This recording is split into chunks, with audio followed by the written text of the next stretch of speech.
ಭದ್ರಾವತಿ ಕಲಾವಿದರಿಂದ ಶ್ರೀಮತಿ ಪದ್ಮಶ್ರೀ ಗೋವಿಂದರಾಜ್ ಅವರ ವೃಷಾಲಿ ಏಕರಂಗ ಪ್ರಸ್ತುತಿ ವಾಚನ.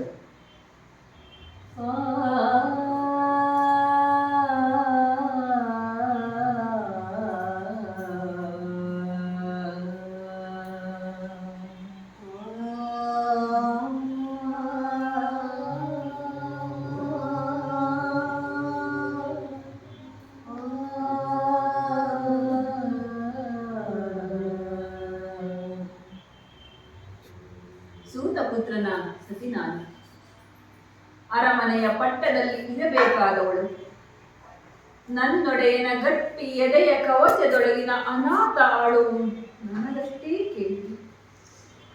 ಅದೇ ಗಂಗಾ ತಟದಲ್ಲಿ ತೇಲಿ ಬಿಟ್ಟ ಬೇಡದ ಫಲವೆಂದು ಭಾವನೆಯ ಬವಣೆಯಲ್ಲಿ ಬಳಲಿದೆ.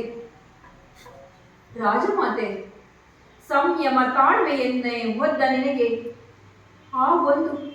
ಆ ಒಂದೇ ಒಂದು ದಿನ ನಿನ್ನ ಕುತೂಹಲ ತಡಿಸಲಾರದೆ ಸುಮ್ಮನಿರಬಾರದಿತ್ತೆ.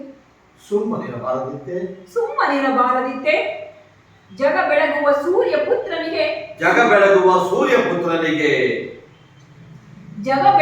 ಸೂರ್ಯ ಪುತ್ರನಿಗೆ ಸೂತಪುತ್ರನೆಂಬ ಹೆಸರು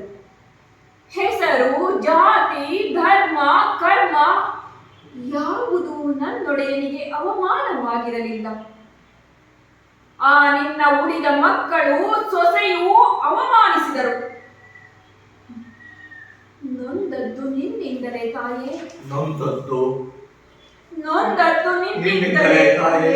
ನಿನ್ನಿಂದಲೇ. ಹೊಟ್ಟೆ ಬಾರವ ಗಂಗೆಯಲ್ಲಿ ತೇಲಿ ಬಿಟ್ಟ ನಂತರ ಮರೆತು ಸುಮ್ಮನಿರಬೇಕಾಗಿತ್ತು. ಮತ್ತೆ ಬರಬಾರದಿತ್ತು. ಜಗ ಮೆಚ್ಚಿ ಜೈಕಾರ ಹಾಕುವ ಉಳಿದ ಮಕ್ಕಳ ಪ್ರಾಣ ಭಿಕ್ಷೆ ನನ್ನೊಡೆಯನ. ಜಗ ಮೆಚ್ಚಿ ಜೈಕಾರ ಹಾಕುವ ಉಳಿದ ಮಕ್ಕಳ ಪ್ರಾಣ ಭಿಕ್ಷೆಗೆ ನನ್ನೊಡೆಯನ ಪ್ರಸ್ತಾಪಿಸಿ ಅಂಗಲಾಚಿ ಆಲಂಗಿಸಲು ಅವನು